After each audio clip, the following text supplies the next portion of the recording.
Hola gente, tenemos este Cayenne que le suenan los frenos y tenemos aquí las culpables. Esta chapita no se tiene que mover.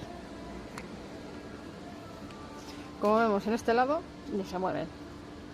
Y es porque hay que abrir un poco estas patillitas, que no se ve, pero hay que abrirlas un poquito. Aquí me cabe el destornillador. En esta, poco, no, en esta ni me entra el destornillador. Pues hay que abrir estas patillas para que haga presión para arriba y que la pastilla no se mueva, como está pasando aquí, que se mueve la pastilla porque no están bien agarradas. Así que vamos a darle un poquito de cariño.